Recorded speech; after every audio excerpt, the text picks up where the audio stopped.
네, 안녕하십니까. 빅데이터 분석과 과정 10기 프로젝트 발표 사회를 맡은 T아카데미 김주성입니다. 반갑습니다. 네, 귀한 시간 내셔서 이번 발표에 참석해 주신 심사위원분들과 그리고 유튜브 라이브를 통해서 시청해 주시는 분들께도 깊은 감사의 말씀 먼저 드리면서 시작을 하도록 하겠습니다. 네, 오늘 진행 순서는 보시는 바와 같이 제가 간단하게 오프닝을 통해서 행사 안내를 하고 그리고 프로젝트 발표, 시상 및 수료증 수여 순서로 진행을 하도록 하겠습니다. 오늘 발표를 하게 될 빅데이터 분석 과정 10기 과정 프로젝트 팀은 총 3개 팀으로 팀별로 20분 내외 발표 그리고 20분 내외 평가위원 Q&A 및 피드백으로 진행되겠습니다. 발표가 끝난 이후에는 시상이 있을 예정입니다. 먼저 이번 빅데이터 분석과 과정은 총 6개월 정도의 시간을 걸쳐서 진행되었으며 크게 데이터 분석 기초, 머신러닝, 딥러닝, 그리고 최종 프로젝트 순서로 진행이 되었습니다. 최종 프로젝트는 약 10주간의 매칭된 현업 데이터 분석가 전문가인 멘토분들의 지도를 받아서 프로젝트를 진행하였고 오늘 그 최종 성과를 발표를 하게 되었습니다.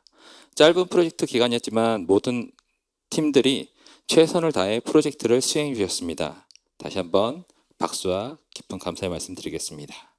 네, 오늘 프로젝트 평가 기준은 보시는 것처럼 크게 현업 및 완성도 그리고 분석 역량을 나눠서 각각 50점씩 배점을 하여 평가를 진행하도록 하겠습니다. 심사위원분들께서는 배점표를 참고하셔서 평가를 진행해 주시기 바라겠습니다. 오늘 프로젝트 발표 심사에 참석해 주신 평가위원을 소개해 드릴 텐데요. 먼저 SK 실트론의 김준홍 팀장님이십니다. 박수 부탁드립니다. 네, 다음 컬리의 이봉호 리더님이십니다. 박수 부탁드립니다. 네, 마지막으로 SK 플래닛 이준성 매니저님이십니다. 박수 부탁드립니다. 네, 이상 세 분이 오늘 심사를 수고를 해주시겠습니다. 오늘 발표 순서는 보시는 것처럼 신통방통, 바바삭, 올인원 이렇게 3개 팀을 나눠서 진행을 하도록 하겠습니다. 그럼 잠시 화면 전환을 후에 본격적인 프로젝트 발표를 시작하도록 하겠습니다. 안녕하십니까. XAI 기반 OTT 신규 고객 이탈 요인 분석 및 리텐션 전략을 발표할 신통방통팀의 박인겸입니다. 저희 신통방통팀은 박병선 멘토님의 지도하에 4명이서 함께 프로젝트를 진행했습니다. 발표는 프로젝트의 배경, 목표, 그리고 데이터 이해와 탐색, 이탈 예측 모델링, 리텐션 전략, 운영 적용, 그리고 결론 순으로 마무리하도록 하겠습니다. 2017년부터 2021년까지 국내 OTT 이용률은 36%에서 69%로 시장 규모는 5천억에서 약 1조 원으로 2배 이상 가까이 성장했습니다. 같은 기간 유료 이용률도 7.7%에서 50.1%로 올랐습니다. 동시에 주요한 플랫폼의 수도 18년도에는 3개, 그리고 21년도에는 7개로 는 모습을 볼 수 있는데요. 즉 OTT 시장은 이제 이용자의 한정된 시간과 구독 예산을 차지하기 위해 기업들 간에 경쟁하는 구조로 바뀌었습니다. 이처럼 경쟁이 심화되면서 OTT 기업들은 신규 고객 확보를 위해 할인과 체험형 프로모션을 적극적으로 활용하고 있습니다. 프로모션은 진입 장벽을 줄이기 때문에 유입을 늘리는 데는 굉장히 효과적입니다. 하지만 그 고객이 프로모션 이후에도 구독을 유지하는지는 별개의 문제입니다. 저희 팀이 주목한 지점은 바로 이 지점입니다. 낮은 가격으로 유입되는 고객의 이탈을 줄이고 구독 유지로 연결되는 것이 이번 프로젝트의 핵심 과제입니다. 그래서 저희는 이를 데이터로 분석해보고자 다음과 같은 파이프라인으로 진행을 해보았습니다. 보시다시피 저희는 고객 구독 정보, 사용자 매칭 정보, 시청 이력, 영화 정보 등으로 구성된 4개의 로우 데이터를 제공받았습니다. 대상은 21년도 3월 1일부터 3월 15일까지의 그 사이 유입된 약 2만 4천 명의 신규 회원 데이터입니다. 이 데이터들을 조합하여서 프로모션 유입 여부, 구독 기간 중 시청한 영화와 시점, 그리고 타겟 변수인 재구독 여부를 확인할 수 있었습니다. 분석에 들어가기 앞서 데이터의 신뢰성을 높이기 위해서 저희는 크게 3가지의 전처리 과정을 거쳤습니다. 먼저 이상치와 결측치를 처리하고 가격, 기간 데이터 등을 보정한 뒤에 그리고 최종적으로 중복 점검, 그리고 표본 확정 등을 통해서 모델에 투입될 데이터의 정제를 마쳤습니다. 그 결과 노이즈가 제거된 총 23,081행의 데이터를 확보했습니다. 나아가 시청 행동을 더 깊게 해석해보고자 영화 메타데이터를 추가로 수집했는데요. 저희는 한국영화진흥위원회의 오픈 API를 활용해서 약 80%에 달하는 영화 메타데이터를 수집했고, 나머지 20%에 매칭되지 않은 데이터는 웹크롤링과 서칭으로 보완했습니다. 그리고 나머지의 간단한 전처리를 거쳐서 작업을 완료했죠. 앞서 저희가 타겟 변수가 재구독 여부라고 밝힌 바가 있습니다. 해당 변수의 분포는 재구독 72%, 이탈률 28%의 데이터 불균형 구조임을 확인했는데요. 이 불균형 구조가 애큐러시만 볼 경우에는 다수 클래스에 편향될 수 있습니다. 그래서 F1 스코어 역시 타겟 클래스 설정과 임계값에 따라서 결과가 달라질 수도 있지요. 그래서 반면에 는 임계값에 의존하지 않고 모델이 재구독 고객과 이탈 고객을 잘 선별할 수 있다고 판단을 해서 저희는 ROC AUC를 주요 평가 지표로 채택했습니다. 이후 기초 EDA를 통해 프로모션과 비프로모션 집단 간의 이탈률을 비교해 보았습니다. 프로모션 고객의 이탈률은 32%, 비프로모션 고객은 23% 정도로 프로모션 고객이 약 8.71% 더 높은 이탈률을 보였습니다. 즉 프로모션 고객에서 더 높은 이탈률이 관찰된 것입니다. 다만 기존 데이터에서는 정적인 구독 정보 중심으로 데이터들이 편성이 되어 있기 때문에 두 집단 간의 시청 행동 차이를 잘 설명할 수가 없었습니다. 그래서 그 두 집단 간의 패턴 차이를 파악하기 위해 저희는 파생 변수를 설계하기로 마음먹었습니다. 먼저 전반적인 시청 행동을 담을 수 있는 변수를 설계했습니다. 기초 시청 패턴, 이용 습관 등 총 5개 카테고리로 후보 변수를 먼저 만들었고요. 다중공선성 문제를 줄이기 위해서 VIF 10 이상인 변수는 제거했습니다. 그 결과 35개의 변수로 구성이 되었습니다. 더 나아가서 시청자들의 이용 행동이 시간이 지나면서 어떻게 변화하는지를 반영한 추가적인 파생 변수 또한 설계해 보았습니다. 주차별 시청 시간, 유지율, 온보딩 변수 등 세분화하여서 총 91개로 설계가 된 모습입니다. 이렇게 파생 변수를 설계하고 나서 두 집단의 행동 패턴을 비교를 해보았는데요. 결과는 저희의 예상과 달랐습니다. 프로모션 고객은 이탈률이 아까 8.71% 더 높다고 말씀을 드렸는데요. 되려 프로모션 고객군의 평균 시청 시간은 32분이나 더 길었고, 다양한 영화의 시청 편수도 3.42편으로 시청량 관련 지표에서 대부분 프로모션 고객이 비프로모션 고객보다 더 높게 나타났습니다. 즉 프로모션 고객은 더 많이 보고 더 다양하게 보는데도 더 많이 이탈하고 있던 것입니다. 더 많이 보고 더 많이 즐기는데 더 많이 이탈한다는 것은 어쩌면 전체적인 시청량이 많다고 해서 이것이 단순히 재구독으로는 이어지지 않는다는 것을 뜻하고요. 그래서 저희는 EDA만으로 포착되기 어려운 이탈 신호를 파악하고자 예측 모델링 단계로 넘어갔습니다. 먼저 베이스라인 모델입니다. 모델마다 데이터의 특성이 다르기 때문에 다양한 종류의 알고리즘 모델들을 먼저 사용해 보았습니다. 시행착오를 통해서 이 데이터에 가장 잘 맞는 모델을 찾아가는 것이 머신러닝의 본질이라고 판단했기 때문입니다. 베이스라인의 ROC AUC는 0.56에서 0.59 사이로 나타났고요. 이는 무작위 분류 수준인 0.5에 가까운 수치였습니다. 이는 곧 기존 데이터만으로는 재구독 고객과 이탈 고객을 충분히 구분하기 어렵다는 것을 뜻합니다. 그래서 이 수치를 개선의 기준점으로 삼고 앞서 설계한 파생 변수를 추가해 모델을 다시 돌려보았습니다. 기초 파생 변수를 추가한 결과 최고 ROC AUC는 0.586에서 0.699로 개선되었습니다.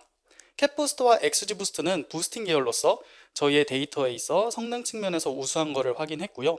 이후 최종 변수까지 추가하여 돌려본 결과 캡부스트가 근소하게 성능이 더 높은 것을 확인했습니다.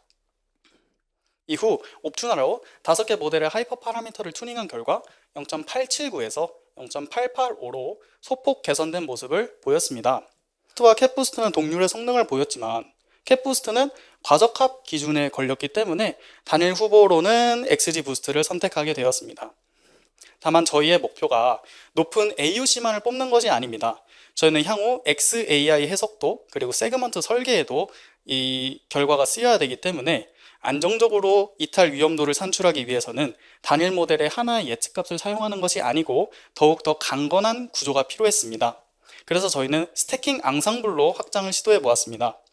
저희는 그림에서 보이시는 것처럼 5가지의 폴드 교차 검증을 기반으로 홀드아웃셋을 남겨두고 각 모델의 베이스 러너 단계에서 학습을 시킨 뒤에 그 홀드아웃 폴드로 새로운 예측값을 만들어서 저 오른쪽에 있는 메타러너를 위한 새로운 트레인셋을 만들고요. 그리고 이 메타러너를 학습시키는 방식으로 진행을 했습니다.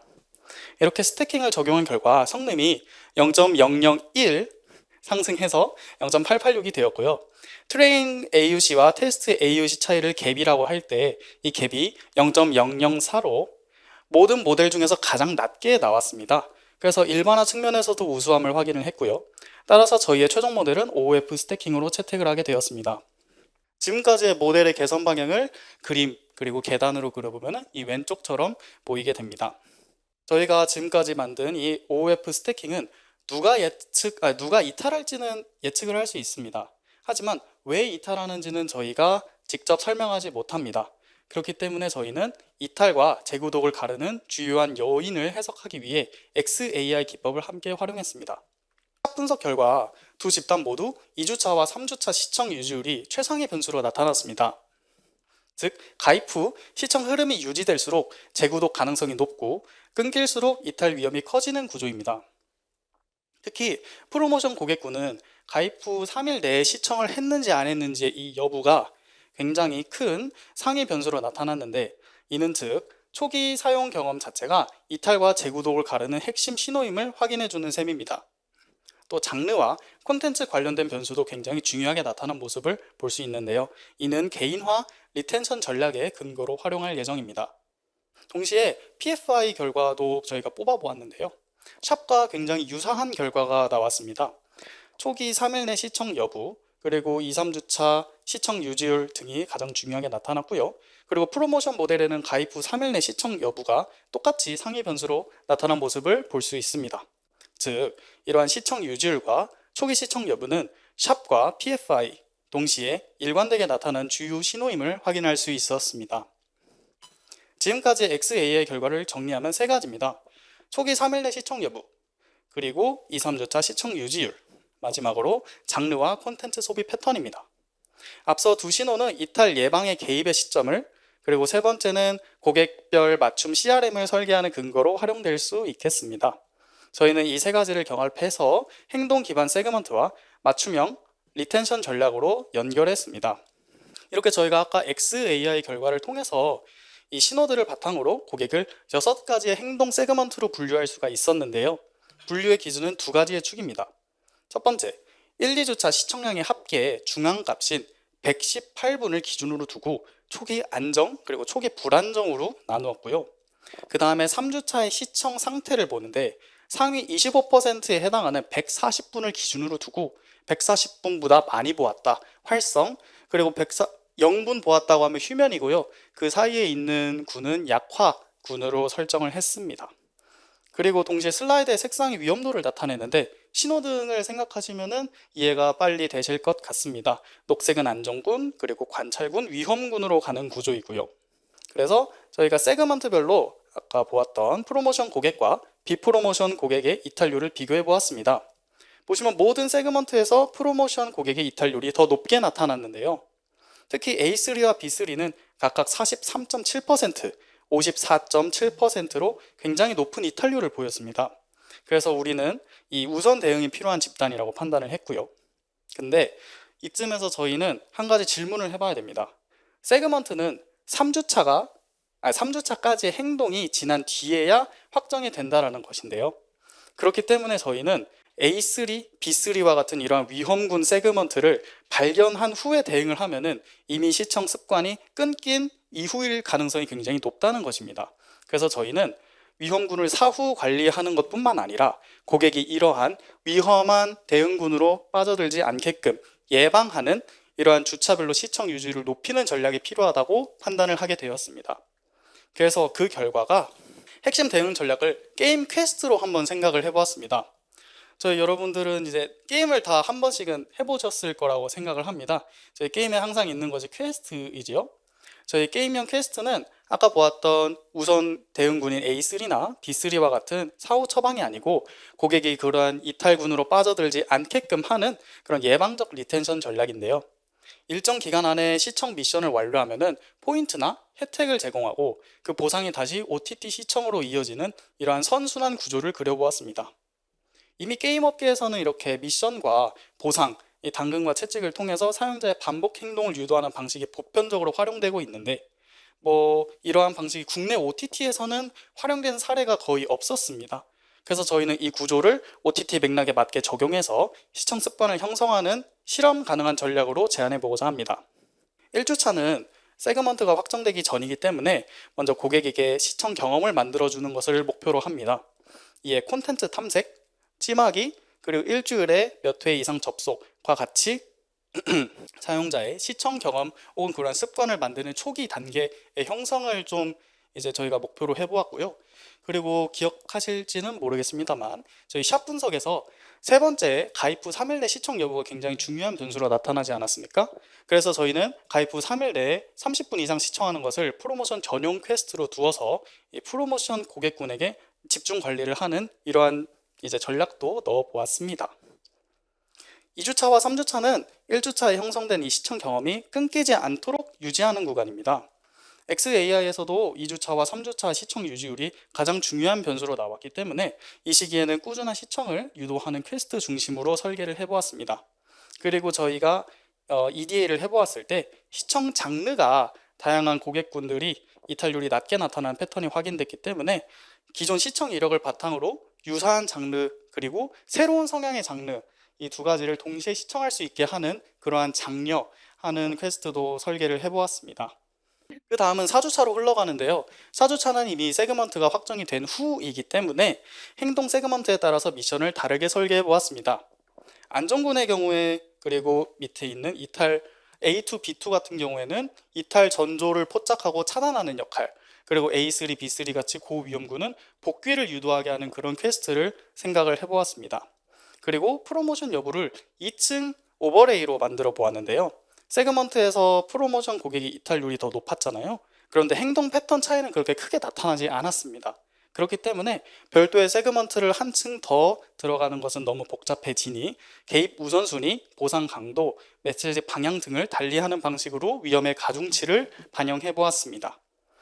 그리고 4주차에서 31분을 기준점으로 두고 31분 이상을 보았냐 아니냐에 따라서 이탈률이 현저하게 낮아지는 모습을 확인할 수 있었습니다. 그렇기 때문에 이 31분을 저희가 데이터 드리븐 기준으로 삼아서 퀘스트에도 반영을 해보았습니다.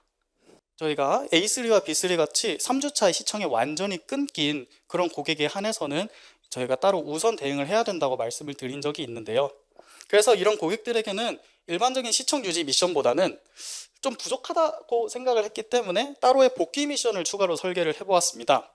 다시 들어와서 바로 볼 수 있는 그런 구체적인 이유가 필요하다고 보았기 때문입니다. 그래서 저희는 개인 시청 기록을 기반으로 프리미엄 영화 5편을 유저가 그 중에 하나를 선택할 수 있게 하고요. 그 중에 한 편을 완주하면은 포인트를 제공받는 그런 구조로 설계를 해보았습니다. 핵심은 복귀를 알리는 데서 끝나는 것이 아니고 실제 시청 완료까지 이어지는 그런 것입니다. 이렇게 복귀 미션을 설계를 했고, 하지만 맹점이 하나 있다면은 이 고객이 이런 퀘스트가 있다는 사실도 인지하지 못한 채 앱에 들어오지 않으면은 이제 퀘스트를 인지할 수 없게 되는 것입니다. 그래서 저희는 아까 OF 스태킹 기반으로 이탈 위험도를 계산을 했고, 그리고 고객 컨텍스트가 또 남아 있을 테니 이것을 제미나이에게 이제 입력을 시켜서 고객별 맞춤 알림 문구를 생성하는 구조를 설계했습니다. 알림은 추천형, 리마인드형, 그리고 퀘스트형으로 나누게 되고요. 고객의 위험도와 퀘스트 상태에 따라서 적절한 유형을 선별해서 알림을 생성하게 됩니다. 단순히 같은 메시지를 일괄적으로 발송하는 것이 아니고 고객이 어떤 상태에 있는지를 맞추어서 시청까지 이어질 수 있는 문구를 생성하게 됩니다. 그리고 이렇게 알림 메시지를 만든 것에서 끝나는 게 아니고 실제 운영자가 이를 확인하고 발송할 수 있어야 하지 않겠습니까? 그래서 이를 포함한 이탈 위험도도 확인하고 퀘스트 상태 그리고 제미나이가 메시지도 생성하는 이러한 전범위적인 대시보드를 저희가 또 구현을 해보았습니다. 그래서 이 대시보드를 저희가 영상으로 한번 봐보도록 하겠습니다. 이 대시보드는 OTT 구독자 이탈을 사전에 예측하고 세그먼트별 CRM 처방을 즉시 실행할 수 있도록 설계했습니다. 상단 공통 필터로 전체 프로모션 정가 구독 고객을 분리하여 분석할 수 있고 분석 기준일을 설정하면 이전은 실제 데이터, 이후는 예측 데이터로 전환됩니다. 첫 번째 탭은 이탈 현황 파악 탭입니다. 상단 카드 4개로 현재 이탈 연황을 한눈에 확인할 수 있습니다. 메인 차트에서는 실제 이탈률과 예측값을 겹쳐 모델 정확도를 직접 비교할 수 있습니다. 빨간 막대가 실제 이탈률, 보라선이 예측값입니다. 아래 고위험군 분석 섹션에서는 레이더 차트와 샵 분석으로 취약 요인을 파악하고 AI 인사이트가 샵 결과를 바탕으로 핵심 이탈 요인을 설명합니다. 두 번째 탭은 CRM 처방 실행 탭입니다. 세그먼트별 카드 해설 차트가 있고 처방 버튼을 누르면 AI가 고객 정보와 시청 이력을 실시간으로 분석하여 개인화 문자를 즉시 생성합니다. 가입 13주차 신규 고객은 별도 서버 탭에서 주차별 온보딩 액션을 실행해 이탈을 조기에 차단합니다. 자, 이제 대시보드를 구현을 해 보았습니다. 근데 이런 식으로 대시보드가 CRM 처방을 실행하는 화면인데요. 근데 실제 운영 환경에서는 앞서 보았던 이 대시보드까지 이어지는 이 모든 이 분석 과정을 매번 사람이 직접 실행하기가 힘듭니다. 그래서 저희는 이 전체 분석 파이프라인을 디파이 에이전트로 연결을 했습니다. 담당자가 한번 실행하면은 데이터 처리부터 모델링, 세그먼트, 그리고 부서별 보고서 생성까지 자동으로 이어지는 구조입니다. 그래서 이 디파이 에이전트 또한 저희가 어떻게 구현했는지를 영상으로 보여드리도록 하겠습니다. 분석에 필요한 파일 6개를 입력받습니다. 원본 데이터로 최종 파생 변수를 생성하고 이후 결측치, 중복, 컬럼 이상 여부를 검증합니다. 프로모션과 관련된 이터 분석, 피처 감사를 병렬 실행합니다. 이후 옵투나 200 트레일로 5개 모델을 튜닝하고 5개 모델의 OOF 예측값을 병렬 생성합니다. 이 OOF를 입력받아 스태킹 앙상블을 학습하여 전체 유저의 최종 이탈 확률을 계산합니다. 마지막으로 테스트 데이터로 최종 성능을 검증합니다. XAI 기법과 세그먼트 배정을 병렬 실행합니다. 모든 분석 결과를 제이슨으로 조회합니다. 이 제이슨 결과를 바탕으로 제미나이가 보고서를 생성합니다. 마지막으로 고객관리팀, 개발자, 경영진용 보고서 3개를 동시에 생성합니다. 보고서 3개가 패스트 API 서버에 저장되고 이 보고서를 다운로드할 수 있는 링크 3개를 반환합니다. 그리고 각 담당자는 이 보고서를 다운받아 활용하면 되는 구조입니다. 그래서 저희가 이 디파이의 워크플로우를 한번 슬라이드로도 나타내 보았습니다. 그래서 설명드린 분석 파이프라인을 패스트 API와 연결해서 데이터 처리부터 모델링, XAI 보고서 생성까지 한 번에 실행할 수 있는 운영 자동화 구조입니다. 그리고 앞서 말씀드린 보고서 3개는 CRM용 보고서, 개발자용 보고서, 그리고 CEO들이 한 번에 확인할 수 있는 이런 보고서 3가지로 준비를 해보았습니다. 마지막 결론입니다. 이번 프로젝트는 저희가 단순히 총 시청량만을 가지고 초기 시청 경험과 주차별 이용 유지가 고객 이탈에 결정짓는 핵심 신호임을 확인했습니다. 이를 바탕으로 고객의 꾸준한 참여를 유도하는 게임형 퀘스트, 그리고 맞춤형 알림 전략을 제안하고 운영 적용을 위해서 대시보드까지 구현을 해보았습니다. 다만 한 달간의 신규 고객 데이터로는 고객의 생애 주기를 전체 다 추적하기가 어려웠고, 그리고 저희가 앞서 말씀드렸던 알림 전략이나 퀘스트 전략 같은 것을 A/B 테스트를 통해서 인과 효과를 검증을 해보아야 되는데 그것이 안 되고 전략적 비즈니스 제안까지만 그쳤다는 것이 아쉽습니다. 향후에는 더 긴 관측 기간의 데이터를 확보해서 분석을 고객 생애 주기별로 확장하고 실제 테스트를 통해서 퀘스트와 알림 전략이 어떻게 이탈 방지 효과에 이제 좀 들어맞는지를 검증하고 싶습니다. 네, 이상으로 발표를 마치도록 하겠습니다. 감사합니다. 네, 혹시 심사위원분께서는 질문이나 아니면 피드백 의견 있으시면 말씀 부탁드리겠습니다. 네, 발표 너무 잘 들었습니다. 제가 이거를 보면서 그 모델링 측면에서 좀 몇 가지 질문이 있는데요. 지금 모델 결과를 보면 리니어 모델이랑 넌리니어 모델이랑 리절트가 크게 차이가 나지 않거든요. 그러면 그 이유가 뭐라고 생각하시나요? 실제로 해보셨어요? 혹시 질문 한 번만 다시 해주실 수 있을까요? 그러니까 리니어 모델이랑 넌리니어 모델이랑 크게 성능 차이가 많이 나지 않잖아요. 네, 혹시 데이터를 많이 보셨을 것 같아서 그 결과가 왜 그런 건지 혹시 설명이 가능할까요? 저희가 이제 변수를 원래는 한 15개 정도 있었는데 이제 파생 변수를 최종적으로 만들었을 때는 사실 베이스라인에서의 모델 차이보다는 최종 변수를 돌렸을 때 조금 차이가 어느 정도 있다고 생각을 합니다. 그래서 이제 기본 베이스라인 모델로만 봤을 때는 어느 정도 그 이탈이라고 하는 저희가 타깃 변수로 삼은 그 변수를 추측하는데 조금 중요한 변수가 이제 조금 중요하게 작용했다고 생각을 해서 그렇다고 생각합니다. 맞습니다. 이게 그 데이터가 21년 3월 보름의 데이터기는 하지만 이게 시간에 따른 EDA 결과가 거의 변동하지는 않는다고 가정을 해야 되는 거죠. 네, 맞습니다. 저희가 제공받은 데이터가 21년도 3월부터 4월까지가 한 달의 데이터인데요. 이제 고객들이 이제 주차별로 어떻게 활동하는지는 저희가 파악을 할 수 있었지만 그 이후에 뭐 4월이 아닌 5월, 6월, 7월까지 어떻게 이어지는지는 저희가 받을 수가 없었습니다. 그래서 저희도 이거를 한계점에 언급을 했는데 저희도 이제 실제로 저희 프로젝트를 담당하시는 이제 매니저님께 좀 추가적으로 저희가 3개월만 좀 어떻게 받을 수 없냐 이런 식으로도 좀 말씀드려봤는데 그것까지는 어렵다고 말씀을 해주셔서 저희도 아쉽게 생각하고 있습니다. 아, 네. 네, 감사합니다. 마지막으로 네, 이제 모델을 선택을 할 때 이제 스태킹을 선택을 하셨는데 예, 맞습니다. 스태킹에서의 그러면 스태킹 하기 전에 있던 네. 러너들도 전부 옵티널을 돌려서 하이퍼 파라미터 튜닝을 하는 건가요? 말씀 다시 드리자면은 이제 OF 스태킹 전에 옵티널을 200번을 돌려서 각각의 하이퍼 파라미터가 최적화된 그 변수가 있는데 그거를 이제 OF 메타러너를 학습할 때 그대로 이어서 캐시를 이어서 받아서 그대로 적용을 해서 최종 예측값을 뽑아내는 방식입니다. 하나 질문 드리고 아, 싶은 네. 게 있는데 이게 사실 지금 스태킹을 했을 때 퍼포먼스가 크게 차이가 나지 않잖아요.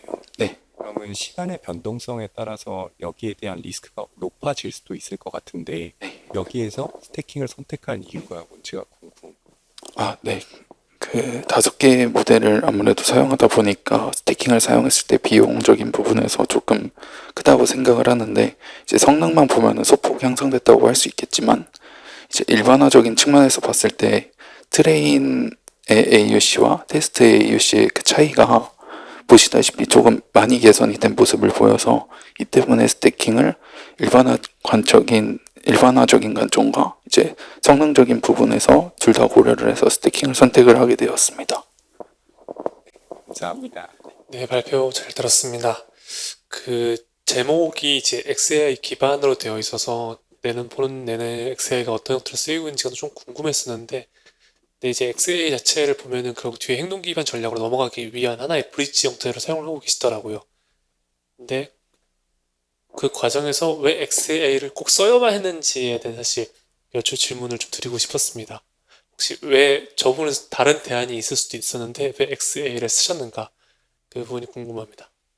저희가 이제 XAI라는 그 하나의 방법론을 제시를 해주신 것은 저희가 따로 선택을 했다기보다는 먼저 이제 멘토님께서 발표의 주제를 제시를 해주실 때 먼저 이렇게 가지고 와주신 것이었고요. 그래서 저희도 실질적으로 XAI가 하나의 브릿지로 들어가는 것도 저희도 인지를 하고 있었고요. 그래서 이걸 멘토님에게 저희가 XAI가 굳이 또 필요하냐라고 말씀도 드렸었는데 그 당시에 멘토님께서의 그 답변으로는 저희가 이제 분석의 결과를 보았을 때 샵을 쓰던가 아니면 이제 퍼뮤테이션의 그런 결과를 쓰던가 했을 때 다른 설명 방식보다 더욱더 직관적이고 시각화로 나타냈을 때도 너희들이 이해하기가 쉬울 것 같아서 이 방법을 좀 이제 전면에 내걸게 됐다라고 이제 답변을 해주셨습니다.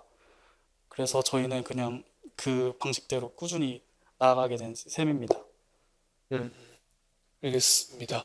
그런 관점을 본다고 하면 사실 저 쉐을 쓴다는 것 자체가 저 변수 단독적인 영향력을 보는 관점이기 때문에 예, 다중공소성이 제거가 되었다 할지라도 그걸 기준으로 클러스터링을 하는 저 과정 자체가 사실 논리적으로 말이 안 되거든요. 그렇기 그렇습니까? 때문에 제가 어떤 다른 그 고민하셨는지 궁금해서 여쭤봤었고, 두 번째 질문으로는 엑셀가 있는 과정에서 이제 스태킹으로 넘어가는 부분들이 있는 거죠. 예, 네, 맞습니다. 그리고 제일 뒤에 가서는 저는 되게 또 뒷부분들에서는 CEO 관점이나 이제 또 현업의 관점에서의 보고서들을 만들어 주셨는데, 예, 맞습니다. 스태킹이 들어가면서 가장 많이 발생하는 이슈 중 하나가 설명 가능성의 실종이 될 수 있는데, 성능만으로 판단하셨는지 혹시 다른 요소들 추가적으로 우려하시는 분들은 어떤 식으로 논의가 되었는지 좀 궁금했습니다.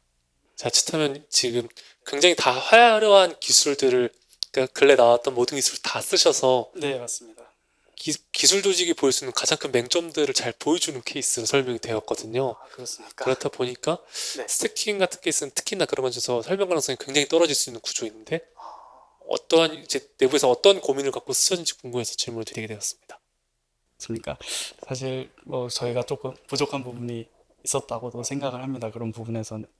근데 저도 뭐 답변 그 정답이나 이런 걸 바란다기보다는 어떠한 형태로 고민하셨는지가 더 중요하고 네. 이건 좀 질문을 드린 거기 때문에 알겠습니다. 아, 네, 감사합니다. 네, 수고하셨습니다. 네, 감사합니다. 그 전처리를 하고 그다음에 모델로 학습과 추론을 하셨잖아요. 네, 맞습니다. 그 과정에서 파라미터 튜닝을 하면서 최적화는 어떤 접근을 하셨고 그 파라미터 튜닝에 따라서 성능이 어떻게 차이가 났었는지 그런 부분들 좀 설명 좀 부탁드립니다. 저희 파라미터 튜닝이라고 하시면은 혹시 조금만 더 저희가 설명을 좀 들을 수 있을까요? 네, 그러니까 이제 그 전처리를 하고 네. 그 모델 설계를 하면 모델이 좀 더 성능이 잘 나올 수 있도록 이렇게 다양한 파라미터들을 이렇게 튜닝을 하면서 이렇게 최적화하는 과정이 필요하잖아요. 네, 맞습니다. 이제 그런 과정들이 어떠한 과정들이 있었고 성능이 어느 정도 차이가 있었는지 그런 것들. 예를 들어서 뭐 파생 변수가 이제 35개로 구성이 됐다. 네. 근데 35개가 최적일 수도 있지만 뭐 35개가 아닌 뭐 한 10개가 더 쓸 때 더 성능이 좋아진다라거나 뭐 이런 부분들에 대한 그런 시도가 이제 있었는지 그런 게 있었으면은 어떠한 그런 성능 차를 보였는지 그게 좀 궁금해서요. 지금은 딱 35개가 변수가 구성이 됐다고 하지만 이게 35개가 선정된 그런 어떤 과정, 이걸 왜 35개로 선정을 했는지 그런 것들.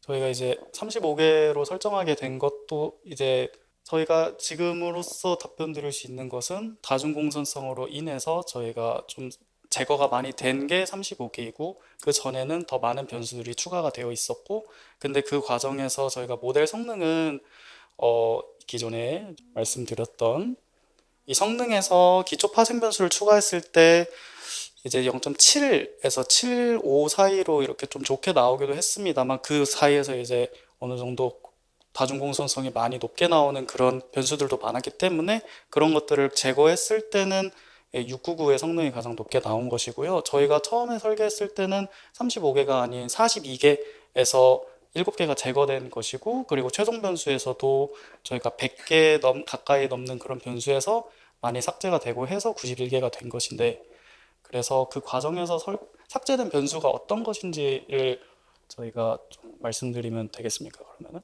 과정은 이해됐습니다. 그래서 이제 보통 그런 어떤 몇 개, 뭐 변수가 몇 개가 최적이다 이런 것들을 이제 전부 다 이제 튜닝을 하면서 성능에 비례하면서 이 부분이 최고의 커브점이 있기 때문에 이 값으로 선정을 했다 이제 그런 과정들이 보통 있거든요. 네, 알겠습니다. 답변 잘 들었습니다. 네, 알겠습니다. 감사합니다. 혹시 더 추가적인 질문이나 피드백 의견 없으시면 네, 이것으로 첫 번째 발표 마치도록 하겠습니다. 네, 수고하셨습니다. 네, 잠시 두 번째 발표 준비를 하도록 하겠습니다. 네, 안녕하세요. 저희는 빅데이터 분석과 10기 기업 연계 프로젝트에서 저희 팀 바빠삭 발표자 노경주입니다. 네, 저희는 먼저 프로젝트 주제로 소상공인을 위한 물가 연동형 메뉴 추천 챗봇 AI를 먼저 소개해드리겠습니다. 먼저 목차로는 저희는 프로젝트 개요를 시작으로 데이터 구축, 시스템 설계 및 아키텍처, 결론을 흐름으로 시작해 발표를 진행하겠습니다. 저희 구성원 및 역할 소개입니다. 저희는 이상일 멘토님을 주도로 해서 노경준, 윤정식, 이예림, 정유정으로 이루어져 있습니다. 각자 담당 영역을 나누었지만 데이터 수집부터 챗봇 답변 개선까지 전체 흐름을 함께 검토하면서 프로젝트를 진행했습니다. 저희 프로젝트를 시작하게 된 배경입니다. 최근 배추, 오이, 계란과 같은 주요 식재료 가격이 계속 변동하고 있습니다. 왼쪽 그래프에서 볼 수 있듯이 품목별로 가격 흐름이 다르고 어떤 품목은 단기간에 상승과 하락폭이 크게 나타납니다. 이런 상황에서 저희 소상공인들은 4가지 어려움을 겪는다는 걸 알 수 있습니다. 첫 번째로 먼저 여러 식재료 가격을 매번 직접 확인해야 되는 번거로움이 있습니다. 그리고 저희 식재료 가격 변동을 예측하거나 해석하기 어렵다는 점과 원가 계산 변동으로 수익성 한계점이 있고 이런 판단을 도와주는 데이터 기반 의사결정 도구가 부족하다는 것입니다. 그래서 저희는 소상공인을 도와주는 챗봇 AI를 기획했습니다. 저희 프로젝트의 목적은 크게 4가지 요인을 소개해드리겠습니다. 원가 계산, 가격 분석, 원가 절감, 신규 메뉴 기획이라는 크게 네 가지의 요인으로 식재료 데이터 기반 의사결정을 통해 소상공인의 수익성 향상과 경쟁력 강화를 지원하기로 하는 것이 저희의 목표였습니다. 저희가 이제 본 프로젝트 발표에 앞서서 실제 서비스 화면을 간단히 먼저 보여드리겠습니다. 먼저 홈 화면입니다. 여기 최근 식재료 시세 요약을 간단하게 볼 수 있도록 하였고, 가격 추이 알아보기를 누르면 저희가 다음 대시보드 창이 나오는데, 저희 대시보드 창에서는 각 품목별 추이와 업대별, 지역별 차이 가격 추이를 나타내는 그래프 형태로 보여줍니다. 네, 이렇게 상품명 검색과 카테고리 검색을 할 수 있고, 핵심 재료 가격 추이로 여러 가지 재료들을 같이 볼 수 있는 형태로 만들어 놨습니다.